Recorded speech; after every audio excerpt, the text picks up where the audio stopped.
Welcome back to the Deep Dive, the show where we take your complex source material and turn it into actionable knowledge. You bring the reading, we provide the shortcut. And today we're diving into, well, a really crucial piece of conservation research.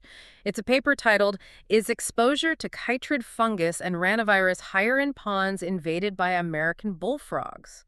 The lead author is Everts. Right, and this one really hits at a critical intersection. You've got emerging infectious diseases, EIDs, which are, a huge threat to biodiversity globally. Absolutely. And their spread is so often tangled up with non-native invasive species.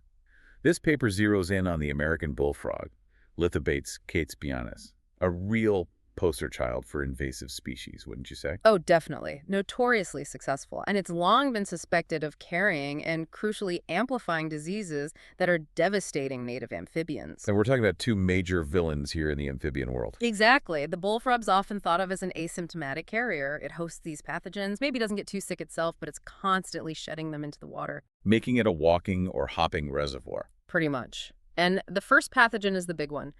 Atrechochytrium dendrobatitis. Most people just call it bread. Right, the chytrid fungus, responsible for chytridiomycosis. I mean, isn't that considered the single worst disease affecting amphibians worldwide? It really is, just catastrophic impact. And the second pathogen is ranavirus, or RV, that's a DNA virus, causes these big die-offs in, well, not just amphibians, but fish and reptiles, too. So the mission for this deep dive, our goal today, is to unpack what this paper found. Does having bullfrogs around, and specifically having lots of bullfrogs around, actually mean higher exposure, more fungus, more virus for the native amphibians in Belgium? That's the core question. Presence and, critically, density. Okay, so before we even get to the findings, this sounds like a nightmare to study. You've got bullfrogs, often hard to spot, spread across, over 150 ponds, and then you're trying to find microscopic pathogens in the water. How did Everts and the team even manage to collect meaningful data here? Yeah, it's a huge challenge. The traditional ways, catching animals, swabbing them, they're invasive, they're difficult, and honestly not very accurate, especially when the pathogen isn't, super common in every single animal. You miss a lot. You miss a lot. So they turn to something much more powerful for this kind of question. Environmental DNA analysis. eDNA. Ah, the CSI approach for ecosystems, taking water samples. Exactly. Think of it like that. You sample the water, and you're not just looking for the bullfrog's DNA, you're also detecting the DNA or RNA of the pathogens themselves, the little infectious bits floating around. For bread, that's the zoospores. For RV, the actual virions. So you get a snapshot of the whole pond, not just one frog you happen to catch. It tells you about the exposure risk in the environment itself. Precisely. It's an ecosystem-level detection method.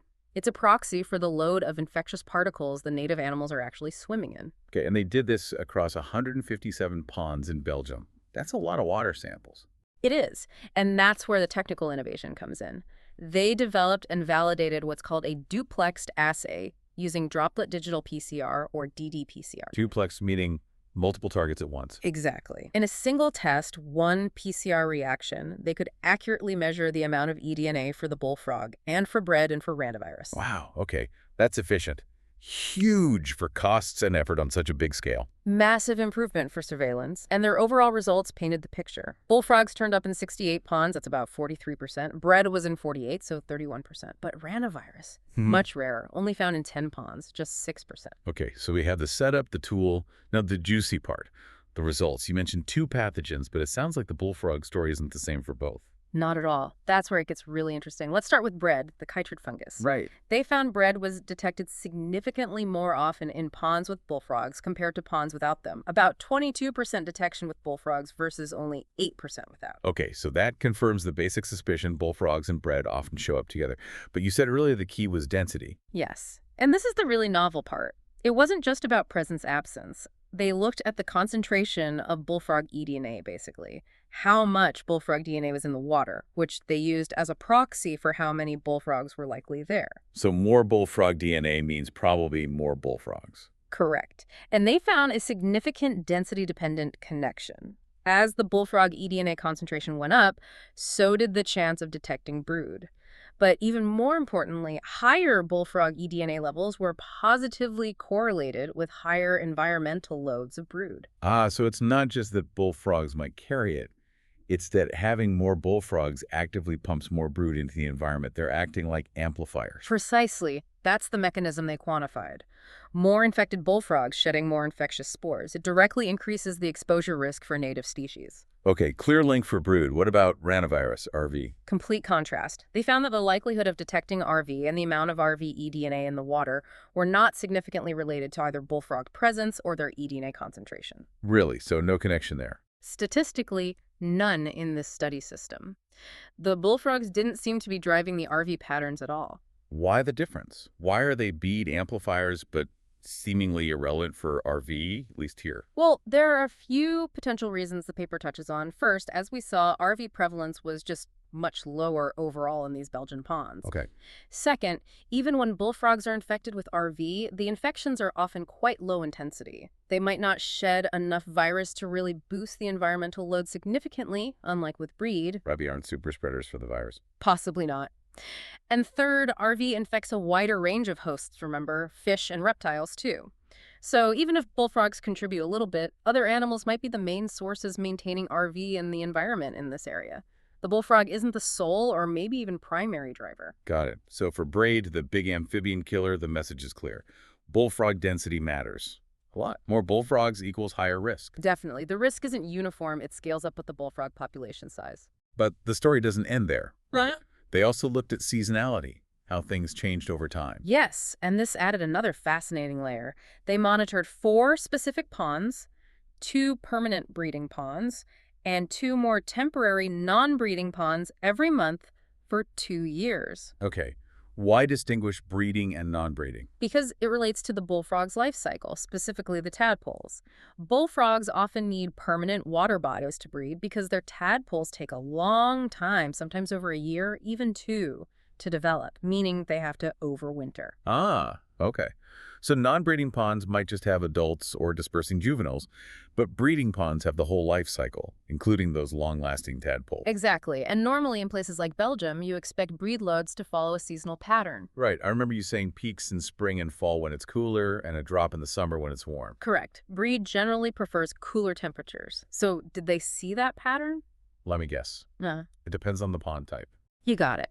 In the non-breeding ponds, the temporary ones, the BD pattern did sort of follow the bullfrogs. Both bullfrog eDNA and bDNA tended to peak towards the end of summer and into the fall. When the young frogs are moving around. Precisely. That timing matches perfectly with when juvenile bullfrogs, which are often infected, disperse from their breeding ponds out into the landscape, potentially carrying bead into these other water bodies. Okay, so dispersal links bullfrogs and bead in those temporary spots. But the breeding ponds, the permanent ones. That's where the really striking result emerged. In the breeding ponds, bead was detected consistently all year round. There was no significant sour decline. In fact, they had an 85% detection rate for bead even in the winter samples. 85% in winter, wow. So the fungus is just always there at high levels in those breeding sites. Pretty much always detectable, yes. And the reason points directly to those overwintering tadpoles. How so? Well, BD needs a living amphibian host to survive harsh conditions, especially overwintering when ponds might freeze or partially dry. It can't just persist indefinitely in the water or mud on its own for that long. Right. So the constant presence of those bullfrog tadpoles sitting in the pond sediment all winter long acts as a living reservoir for the fungus. They keep the bead viable through the cold months when it might otherwise die off. So the tadpoles are like little pathogen life rafts, ensuring the fungus makes it through to infect the next generation or other species in spring. That's a good way to put it. They create this year-round, high-exposure environment in the breeding ponds, essentially overriding the typical seasonal temperature effect. That's incredible. The bullfrog's life cycle, its need for permanent water for tadpoles, is fundamentally changing the disease ecology for native amphibians sharing those ponds. It extends the danger period. Exactly. The bullfrog phenology, its life cycle timing and habitat use, is disrupting the natural ebb and flow of the pathogen. Okay, this paints a much clearer picture. We know bullfrogs amplify bees, especially at high densities, and their tadpoles maintain it year-round in breeding sites. So what does this mean for actually trying to manage this problem for conservation? It gives managers a much sharper focus, instead of just trying to tackle bullfrogs everywhere, which is often impossible. Right, whack-a-mole.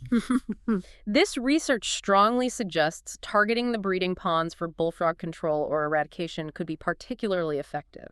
Why specifically the breeding ponds? Well, two big reasons based on these findings. First, you remove that overwintering reservoir, the tadpoles. That could significantly reduce the source of breed load in that core habitat. Knock down the year-round factory. Exactly. And second, by controlling bullfrogs in breeding ponds, you stop or slow down that late summer-fall dispersal of infected juveniles out into other, perhaps temporary or newly colonized water bodies. So it's like hitting the problem at its source and cutting off its supply lines to new areas. A dual benefit. Precisely. It's a strategic approach. And that eDNA tool they developed, the duplexed assay, it becomes incredibly useful here. How so? Managers can use it cost-effectively for surveillance to first find those critical high-density breeding sites, and then, after they implement control measures, they can use the same tool to monitor whether they've actually succeeded in reducing both bullfrog and bee eDNA loads in the water. It's a tool for targeting and evaluation. That makes sense. Using the science to guide the action and check if it's working. Now, you mentioned the paper acknowledged limitations. What about the link between this environmental exposure measured by eDNA and actual infection in native frogs? Yeah, that's a key point they rightly raise. eDNA measures the pathogen load in the water, the risk of encountering the fungus. But whether a native frog actually gets sick, the infection prevalence or intensity, that also depends on other things. Like the native frog's own immune system. Right. Host immunity, how often they physically contact the spores, other environmental stresses. eDNA tells you the hazard level is high, but it doesn't automatically predict an outbreak. So future research needs to connect those dots more firmly, linking the eDNA loads to actual disease outcomes in the native populations. Absolutely. That's the next logical step, understanding how these fluctuations in environmental bead load translate into real-world infection dynamics. It really underscores how complex managing these interacting threats, invasion, and disease actually is. It does. You can't just think about the invasive species or the disease in isolation. Their dynamics are tightly linked, especially, as this paper shows, through the invasive's life cycle and habitat use. Okay, so let's wrap this deep dive up. Key takeaways. In this Belgian system, American bullfrogs, especially at high densities, significantly increase the environmental load of the deadly chytrid fungus, BD. But not ranavirus, RV. That link wasn't found here. Right. And crucially, the bullfrog's overwintering tadpoles in permanent breeding ponds create a year-round bead reservoir, overriding normal seasonal declines and maintaining high exposure risk for native species. Which points towards targeting those breeding sites as a key management strategy. So that leaves us with a final thought for you, our listeners, to chew on. If an invasive species, through its specific life cycle, like needing year-round water for tadpoles, can fundamentally alter the seasonality and persistence of a deadly native pathogen, how much should conservation shift its focus? Should we move beyond just mapping where invasives are, towards really understanding and targeting how and where their life cycle, like distinguishing these breeding versus non-breeding sites, most impacts native biodiversity and disease risk? It adds a whole new dimension to invasive species management, doesn't it? It certainly does. Thank you for tuning in to the Deep Dive. We'll be back next time with another set of sources ready to be explored.